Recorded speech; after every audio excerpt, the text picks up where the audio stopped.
Santa Maria, Mãe de Deus, rogai por nós, pecadores, agora e na hora de nossa.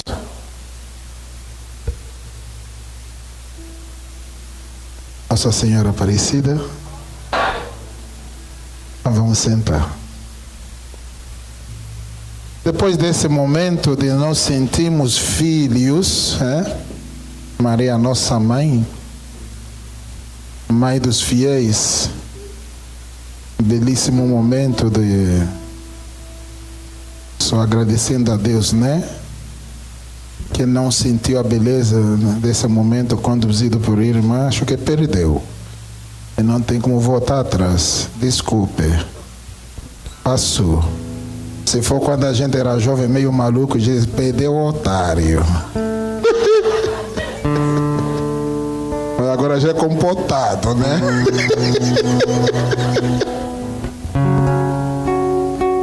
Foi um momento lindo. Só tenho a agradecer a Deus através da mão da irmã que tem nos conduzido. É bom um retiro desse, eu vou falar para o padre, se outra vez se for me chamar, chamo outra pessoa, porque eu aproveito e fazer retiro meu mesmo também, porque é tão bom. Depois desse momento assim glamouroso e da intimidade com Nossa Senhora, veio um momento meio seco, mas em todo jeito, sempre nós não nos cansaremos, porque o momento agora, o momento teórico, teológico, é um momento que nos exige um pouco, quem sabe escutar, quem sabe copiar, quem sabe decorar, quem sabe gravar, porque nós iremos Maria na fonte, que os patrísticas e padres da igreja, no crescimento na santidade, quer dizer, a vida da igreja tem os documentos, tem aqueles que falaram sobre Maria, e isso vai se tornando algo crescente na vida da igreja. E muitas coisas que nós bebemos agora já foram conflituados e já foram escritos. E quando nós falamos de período patrístico, é justamente esse século I que vai até século VII.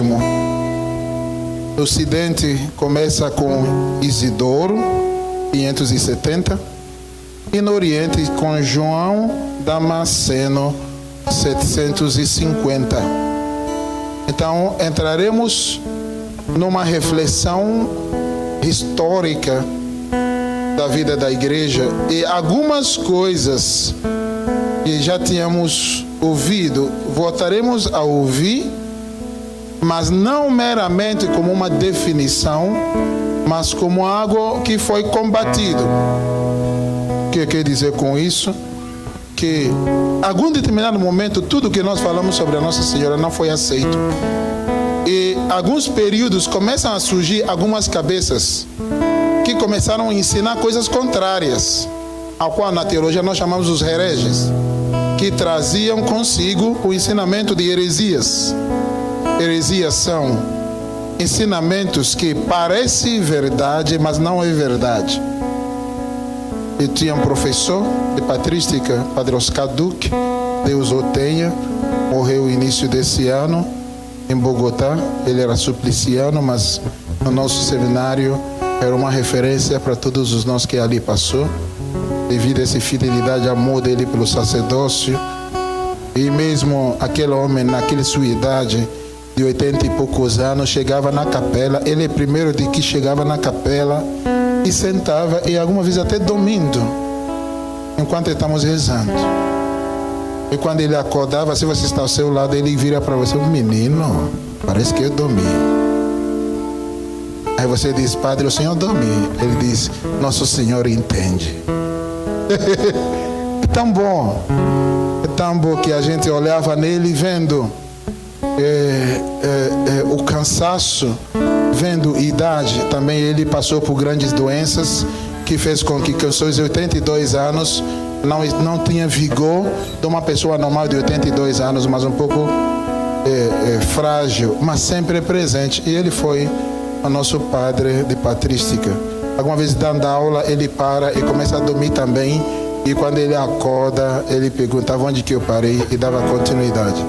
Eu falo isso porque muitas vezes parece que nós temos medo de reconhecer essa humanidade nossa, né? E quando nós reconhecemos essa humanidade, mas uma humanidade que permite com que a luz de Cristo esteja dentro dela e você se permite abraçar essa humanidade, algumas vezes pode ficar um pouco algo como que dói, mas quando você abraça, você percebe que dentro daquela realidade também Deus faz a sua obra. Então nós iniciaremos com esses primeiros pensadores. Os primeiros escritos patrísticos, eles vão pairar muito sobre o Novo Testamento, sobre a fé cristã, constituído de uma maneira muito forte na dimensão de Jesus. E veremos que muitos pensadores que suscitarão para atacar Jesus, no fundo, queriam atacar Maria. E vice-versa. E no segundo período dos patrísticos, veremos então uma elevação muito alta sobre Nossa Senhora. E é ali que começaremos a encontrar a elaboração dos dogmas. Nós teremos grandes protagonistas como Gregório de Nissa, Gregório Nacianciano, Basílio Magno, Ambrósio de Milão, o Santo Agostinho mesmo, Cirilo de Jerusalém, e assim vai. E depois do terceiro período, nós encontramos grandes pensadores como João Damasceno, Andréa de Creta, Teodoro Estudita. Esses nomes são nomes das pessoas que voltaram a escrever sobre Nossa Senhora. Para vocês verem que muitas coisas que nós recebemos hoje, que nós acolhemos, muitos já pensaram sobre isso. E muitos que pensaram sobre isso, pensaram de uma maneira muito forte, para nos dar argumentos teológicos sustentáveis que nos mantenham realmente, para dizer nós não somos bando de loucos, só se for corintianos, né? Que se chama bando de loucos. Mas reconhecemos e amamos aquilo que já foram definidas, né? Por isso no Tratado de Dogma, na teologia diz, você pode fazer o que você quiser, mas quando chega na dogmática é simplesmente reconhecer que a igreja já passou no que você está querendo pensar, e você precisa reconhecer o que a igreja está ensinando e abraçar e amar, senão fica muito difícil. Então, a nossa irmã acaba de nos conduzir nessa mística de Maria, mãe de Jesus e mãe dos fiéis, ou mãe de Deus, Theotokos, que se Jesus é Deus e Maria é mãe de Jesus, logo Maria é mãe de Deus. Então, diante desse período, grande luta é tentar esvaziar a dimensão de Jesus,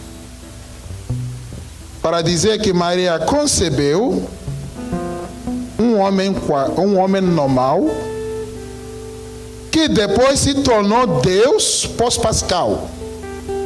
No nosso Brasil, nós temos uma igreja que está abraçando isso, chama-se Sara Nossa Terra, grandes hereges. E eles abraçam isso de uma maneira muito tranquila, que vão dizer, não, Maria foi mãe de Jesus, tudo bem, mas não foi mãe de Deus, porque a dimensão da divinização de Jesus aconteceu pós-pascal, depois que ele ressuscitou. Seus discípulos não reconheciam quem é ele, porque ele agora assumiu um corpo glorioso. Portanto, o que Maria concebeu é um homem qualquer. Querendo assim atacar Nossa Senhora, mas atacando Jesus, esquecendo que o Verbo que se fez carne é o próprio Deus. Então, nós nos encontramos diante da definição em que consiste Maria ser mãe de Jesus, em que consiste Maria ser mãe de Deus. E essa concepção de patrística, de Theotokos. E os padres da igreja começaram então a combater. Um dos primeiros que começou o pensamento disso no século II é um que chamasse Valentim. Você vai ver que sempre na vida da igreja vai existir esses hereges. E lembra que heresia, se ele viesse de uma maneira, de uma mentira assim, escrúxulo, né? Todo mundo reconhecia. Mas sempre vem com uma meia verdade, mas não verdade plena.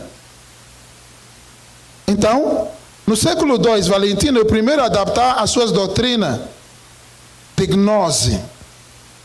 Ele afirma que Cristo nasceu por meio de Maria e não de Maria.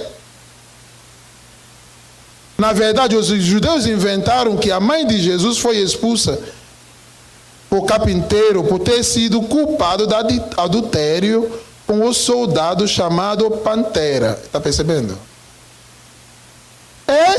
Essas conversas fiadas vocês podem encontrar por aí fora. Então, se você é um católico sem formação e que podia escutar isso com algum doido por aí você fica desnorteado. Oh, meu Deus, será que é verdade? Aí você começa a colocar dúvida na sua fé. Começa a colocar dúvida naquilo que você crê. O Santo Irineu de Leão, ele levanta para combater essa heresia. Ele levanta para mostrar e desmascarar aquele que quer dizer que, olha, não tem como nós falarmos da conceição milagrosa pelo Espírito Santo.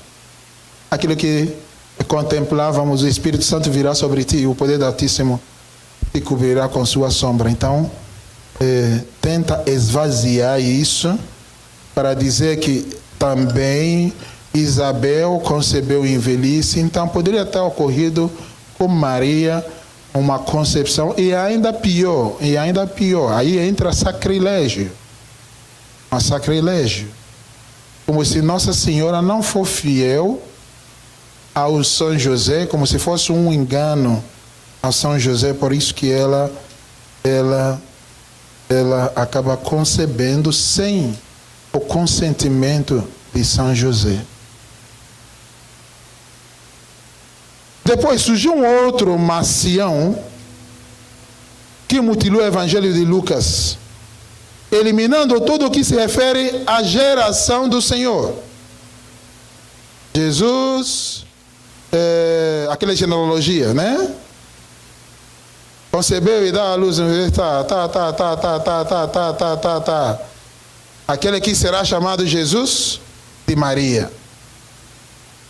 Então, tenta tirar essa genealogia como se Maria simplesmente entra no contexto genealógico como uma fantasia. Por que que ele tenta tirar essa genealogia?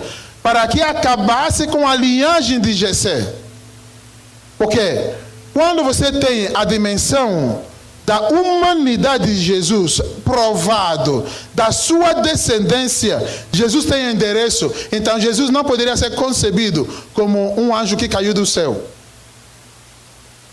Ele tem José, que pertence à tribo de Jessé, de onde nasceu Jesus de Maria, porque você tem uma descendência humana traçado.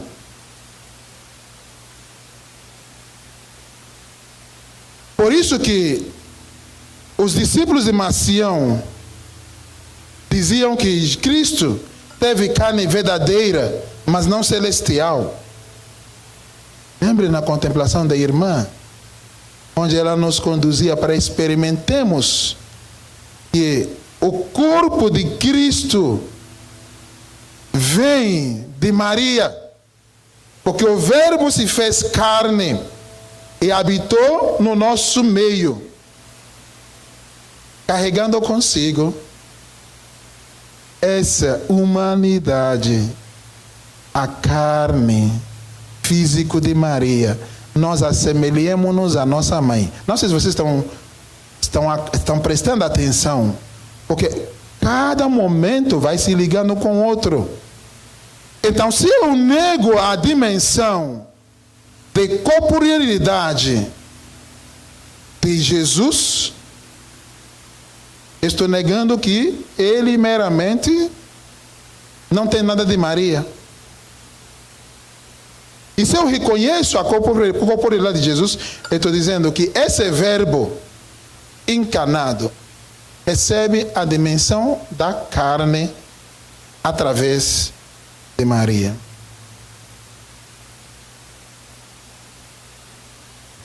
Então, nós, nessa época, encontra essa realidade de Jesus, tentando lhe apresentar só como filho do homem, como meramente um homem com suas paixões humanas, emoções humanas, menor escândalo no seu nascimento que sua morte. Então se trata meramente de um homem especial, e não de um homem Deus. E se ele é um homem especial, não tem como nós afirmemos e defendemos o Theotokos, a mãe de Deus. Então é mãe de Jesus, mas não é mãe de Deus. Vocês estão comigo? Sim. Quem não está comigo, pelo jeito, está perdido. Então aí, agora é coisa quase uma aula, né? Vamos voltar aí, esqueça a morte de Bezerra. Vamos voltar aí, tentar acompanhar a coisa, porque são escritos bem cru, né? Que nós precisamos entender qual é o pensamento que está atrás dos hereges, quando eles tentam conflituar Nossa Senhora. Então, depois, lá para ano, mais ou menos 110, vem um outro Inácio de Antioquia, esse é ajuizado, um dos padres. E no seu início de segundo século, ele foi primeiro que diz que o Tratado de Maria tem que se tornar patrimônio dogmático da fé. Quando ele viaja a Roma, onde depois será materializado, ele então começa a mostrar que o evento salvífico de Cristo apoia-se na real maternidade virginal de Maria. E a concepção de Jesus, seu nascimento real, não fictício, e sua morte na cruz, são 3 mistérios que realizam no silêncio de Deus. A concepção, o nascimento real e sua morte na cruz são 3 mistérios que se realizam no silêncio de Deus. E ele então nos mostra que Jesus é verdadeiramente homem, verdadeiramente Deus. Um dogma teológico, cristológico, que nós sabemos que Jesus é verdadeiramente Deus e verdadeiramente homem. Tem consigo uma única pessoa divina, mas 2 naturezas. E dentro do concílio de Calcedônia, deu à virgindade de Maria a sua concepção e a morte do Senhor o nome de 3 grandiosos mistérios. Então, já começa a construir elementos importantes para afirmar aquilo que posteriormente. Estamos aqui, gente. Estamos aqui, por exemplo, estamos aqui 110. As dogmas serão proclamadas 1600 e pouco, 1400 e pouco, 1800 e pouco. Mas aqui já tem os tratados que vão discutindo sobre a realidade e sobre o conteúdo que se relaciona a Nossa Senhora na história da nossa salvação. depois Inácio diz: Cristo é de estirpe de Davi e de Maria. Verdadeiramente nasceu, comeu, bebeu. Verdadeiramente foi crucificado e morreu. O evento salvífico de Cristo apoia-se na real maternidade de Maria e a sua concepção virginal de Jesus, seu nascimento verdadeiro e a morte da cruz são esses mistérios que realiza no seu silêncio, já falei. Mas para compreendermos esse mistério, o cristão é desafiado a entrar no silêncio de Deus, que são coisas que não estão compreensíveis. A nossa inteligência não tem como compreender uma maternidade divinal, concepção divinal, mas ao mesmo tempo nós devemos permitir-nos mergulhar para poder descobrir o que Deus quer de nós. Quer dizer, é preciso que nós busquemos nos conhecer. Quem não conhece não tem como amar. Lá na faculdade de teologia sempre a gente dizia que quando faz ciência, o sujeito é maior do que o objeto da ciência. Só que na teologia, quem é objeto de estudo? Deus, Theos, Logos. Deus é objeto de estudo. E quem quer estudar Deus? Eu e você, burros. Mas mesmo assim, atrevemos a querer estudar. Por isso que o livro do Êxodo, um dos textos clássicos que se usa para os estudantes de teologia, é o livro do Êxodo, capítulo 23. Olha, tira a sua sandália, porque o lugar que você está subindo é santo. Então a gente faz o que chama-se obséquio religioso, reconhecendo que eu quero aprender, mas ao mesmo tempo eu sei que nunca abarcarei ou absolutamente ou completamente aquilo que está diante de mim. Então, diante disso, os padres da igreja começaram a buscar uma maneira para compreender esse mistério. E chegavam a dizer: não, dá para compreender por um lado. Assim como Abraão foi selado na antiga aliança pelo sim. Vocês lembram a aliança de Abraão? Abraão, me dá seu filho, seu único filho. Levanta-te, vai para a cidade que eu lhe mostrarei. E sempre Abraão dava o seu sim. Vocês estão acordados? O irmão levou vocês num repouso profundo. Vamos acordar. Abraão, através do seu sim, e Maria, através do seu sim também, nos instaura uma nova aliança. Se Abraão, o seu sim, sela aliança com Deus no Antigo Testamento, agora através de Maria, com seu sim, uma nova aliança foram geradas. Ambas acreditaram e geraram vida. Abraão acreditou e gerou multidões na fé. E Maria, através do seu sim, o Verbo se fez carne e resgatou todos para Deus.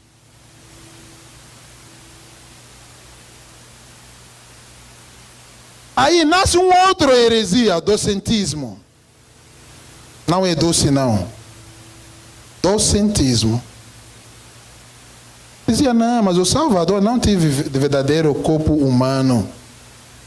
Não tem como aquele corpo humano aguentar toda a atrocidade, todo o sofrimento. Então o que ele teve é um corpo que parece humano, mas é um corpo espiritual, espiritualizado. Tanto é que a substância desse corpo, ele foi enterrado, mas levanta. Quem olha acha que está falando uma coisa boa. Mas Mas a Escritura diz: quem negasse que Cristo vem da carne, que seja anátema. Quem negasse que do seu lado não saiu água e sangue, que seja anátema. Porque se eu negasse que o corpo de Jesus é verdadeiramente corpo humano, estaria dizendo que tudo que aconteceu na cruz é uma mera teatro.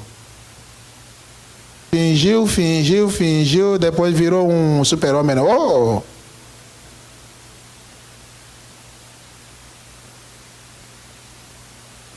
Aí no século IV,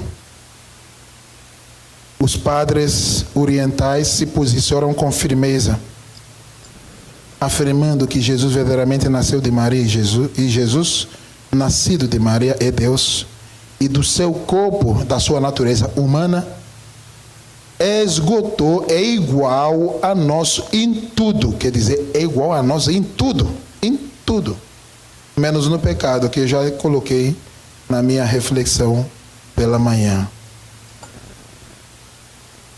Numa carta que Inácio de Antioquia escreveu aos tralianos, ele refuta os hereges, afirmando que Jesus Cristo é descendente de Davi, filho de Maria, verdadeiramente nasceu, comeu e bebeu, para dizer que realmente Jesus, na sua natureza humana, é verdadeiramente homem.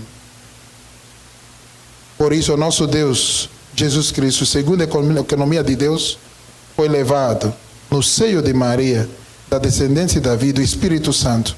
Ele nasceu e foi batizado para purificar a água, a sua paixão.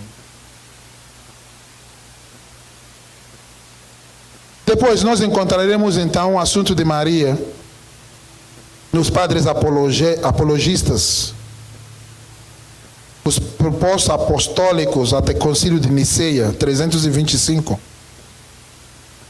E aí está marcado para um pensamento mariológico. Maria concebeu a Deus. Esta é uma verdade que os padres apologéticos defenderão em contraposições ao paganismo, judaísmo e surgimento de inúmeras heresias.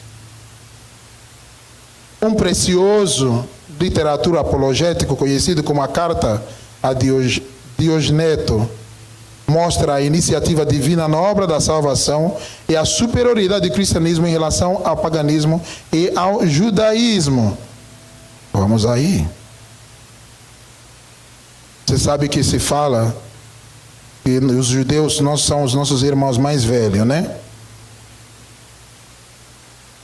Eu tive um professor também, esse está vivo, aquele que eu falei de manhã que falou, rapaz, já, com sua dentadura.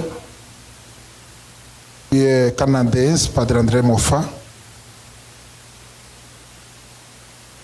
Irmão, ele dizia que o nosso Deus é único. É claro que nesse tempo que fala de uma aproximação, de um respeito religioso, pode ser que gera guerra, mas ele nem está nem aí. Porque ele diz: o nosso Deus se encarnou. O nosso Deus é tão Deus que ele se torna Emmanuel. Deus conosco e Deus como nós. Ele se deixa tocar. No judaísmo é Elahai. E Javé é intocável. É intocável. E o nosso Deus, assumindo a nossa natureza, e quer nos dizer, chama Deus de Pai. Quando que no judaísmo você vai chamar Deus de Pai? Tanto que quando Jesus ensina Pai Nosso e diz que Deus é seu Pai, eles queriam o matar, porque se faz igual a Deus. E Padre André diz, e eu concordo, e o nosso Deus se torna Deus único, porque através de Jesus Cristo, ele se torna Deus humanado. O que é aquela música? O rosto humano divino de Deus dizer, nós acabamos tendo a possibilidade, mesmo com toda a nossa miséria, a dizer: Abba, papai. E é tão verdadeira que o texto que nós ouvimos na reflexão da irmã, do evangelista São João, a pé da cruz: Filho, és tua mãe, mãe, és teu filho. Nos incorpora numa família que nunca poderia imaginar estar, e nem você poderia imaginar estar, mas na sua bondade Ele nos insere. É diferente mesmo. Esse Deus é diferente.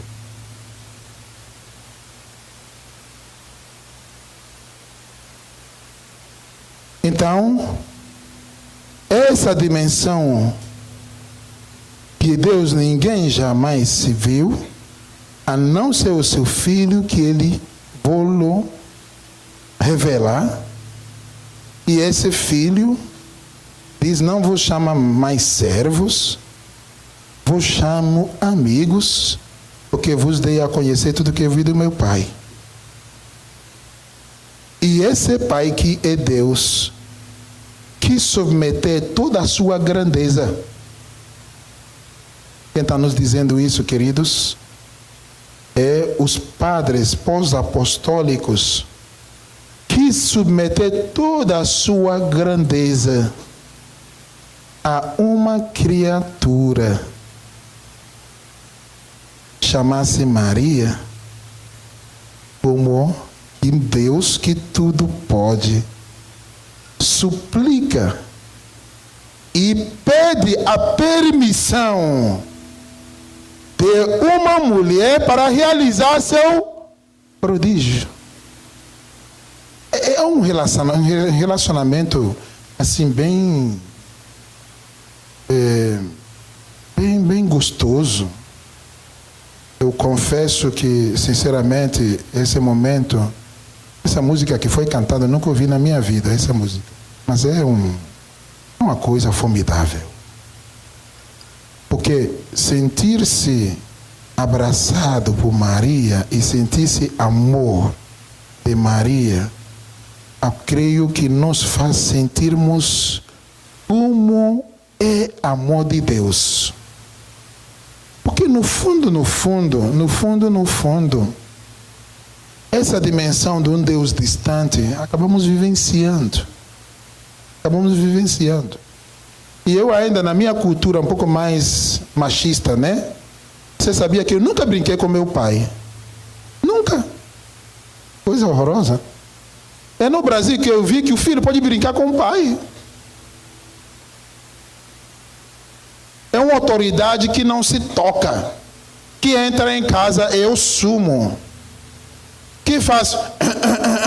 Aí eu tenho que me reboliar onde, o que quero, o que vai acontecer.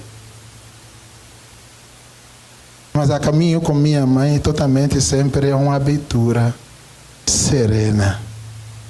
Se ela está ali, vai dar um jeito, mamãe vai dar um jeito. Se ela está aí, ela vai minimizar as coisas. Então, senti muito forte esse momento de oração que nós tivemos, porque realmente essa relação com a mãe e de sentir esse amor, creio que é de lá que se resplandece e se torna pleno o amor de Deus.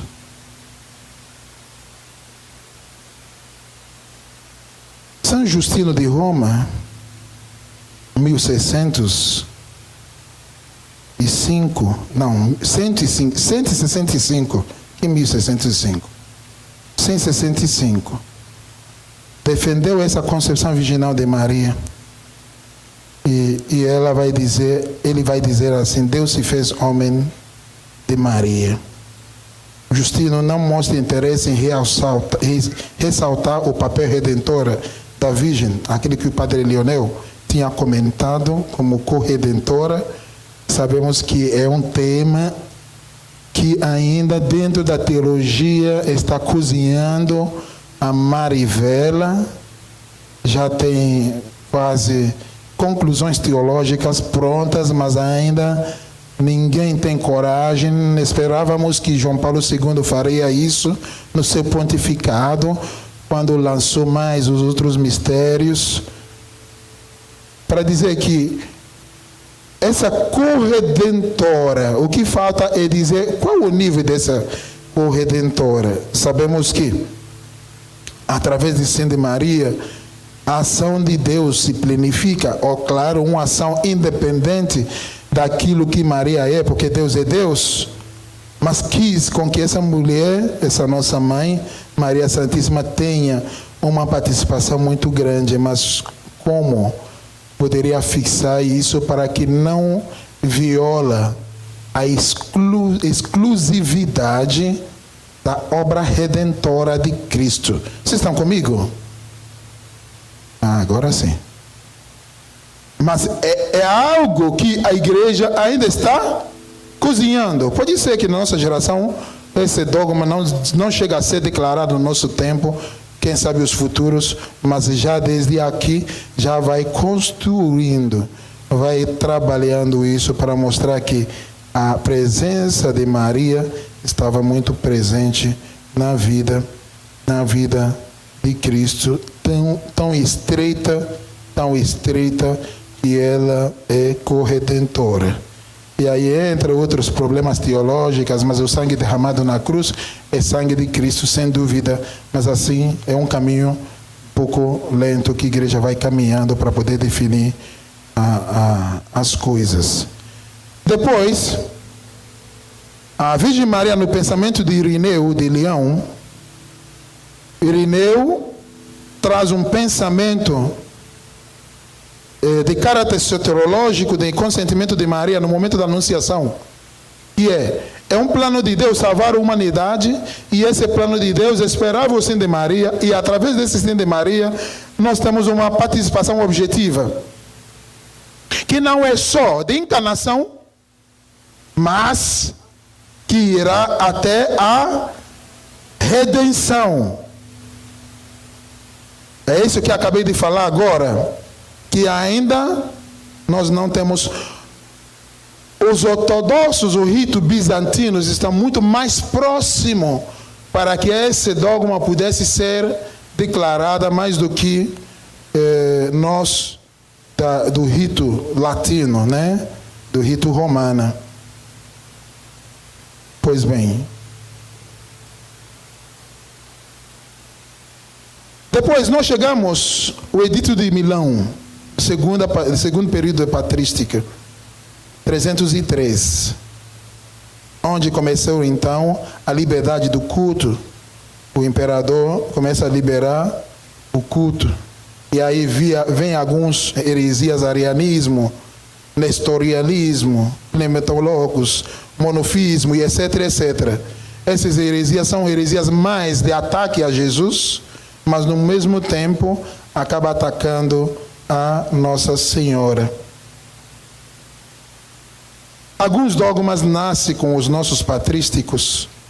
Estou quase encerrando e a gente vai abrir a abertura para as perguntas. Alguns dogmas começam a seguir maternidade divina de Maria, como nós vimos, e dessa maternidade divina de Maria vêm outros que foram estabelecidas. E aí então Ambrósio de Milão, 397, trazia Maria, mãe jovem, como modelo dos jovens que consagraram sua virgindade a Deus. A irmã falou sobre a dimensão da consagração.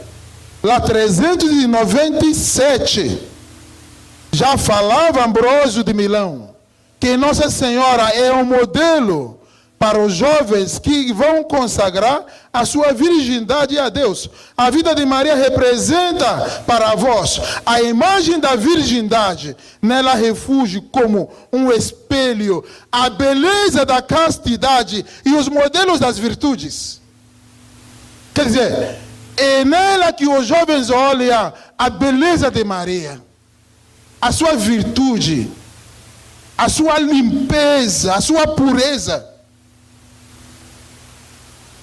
E o monge Efrem Sírio vai dizer que contemplar Maria com um olhar penetrante faz com que nós nos tornemos crianças e compôs poemas e se encantam. Tua mãe, Senhor, ninguém sabe como chamá-la. Vamos chamá-la de virgem? Mas eis o seu filho, esposa, mas nenhum homem a conheceu. Se é difícil descrever tua mãe, quanto não será difícil então te descrever? Quando contemplo o rosto de Maria, dizia o monge Efrem, 373, a gente se encanta por ela, mas a gente não perde nela, a gente chega ao seu filho.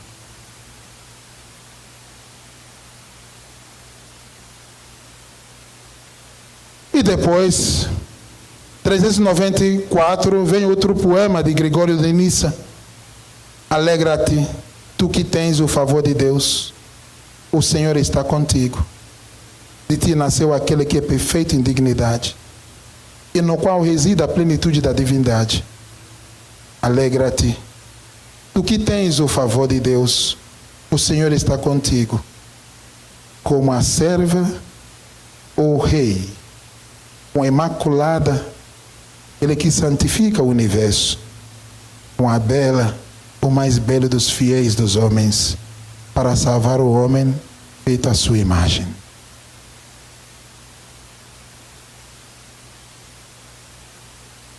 E lá para 403,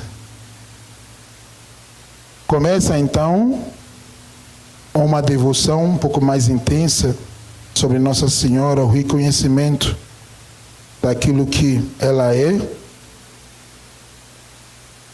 E aí vem, da vida por ela, a vida nos gerou. Por ela, Cristo se fez. Nela se constitui a Eucaristia. Você vê quando a gente canta, a primeira que comungou, és Maria. Nosso cantor, não repare não. Mas tem um fundamento teológico aqui. 403. 403. O primeiro que comungou és tu, Virgem Maria. Nós cantamos com a nossa língua. E a gente entra em êxtase como se fosse coisa nova. Mas os padres já nos apontavam isso. Parece que nos falta um pouco buscar para conhecer. Cisgar para, conhecendo, nós pudéssemos amar mais. E por fim, nós chegamos ao pensamento agostiniano. Maria no pensamento de Santo Agostinho. No seu tratado dos bens do matrimônio, a santa virgindade dos bens da viúva, Agostinho ressalta a virgindade e a fecundidade de Maria em relação a Cristo e à Igreja. Jesus Cristo e a Virgem Maria são modelo da virgindade fecunda. Cristo é esposa da Igreja, virgem e mãe. Aí está a finalidade do seu tratado. Agostinho suplica ajuda ao próprio Cristo, filho da Virgem e esposo das virgens, nascido corporeamente no seio virginal, e esposa espiritual das virgens. Agostinho denomina a igreja virgem com tal insistência que supõe uma doutrina firme e sólida. E ali ele entende que mesmo as viúvas,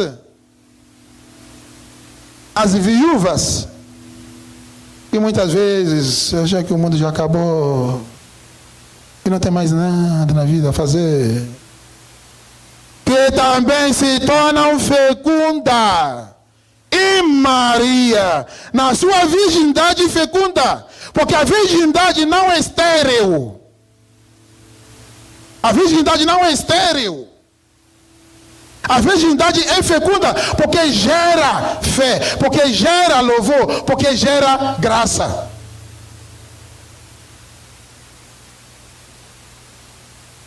E hoje se trazer esse assunto, mas como assim? A gente fica nessa. Por isso que a igreja, imitando a mãe de Jesus, cada dia dá à luz os novos membros.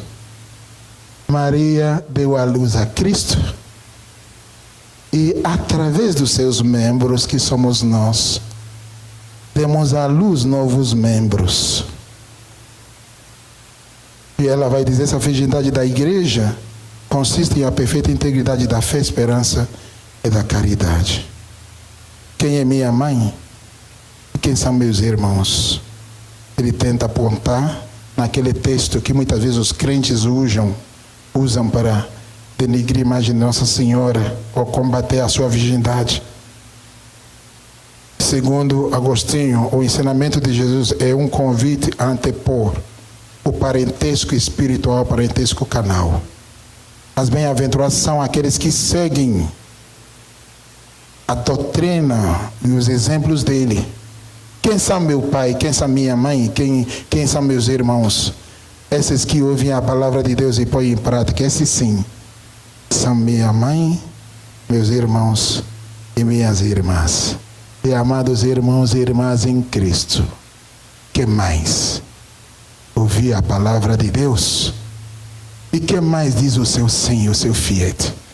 E que mais pôs em prática a palavra de Deus? Da obediência mais do que Maria?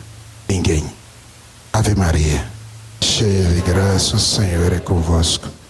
Bendita sois vós entre as mulheres, e bendito é o fruto do vosso ventre, Jesus. Santa Maria, Mãe de Deus, rogai por nós, pecadores, agora e na hora de nossa morte.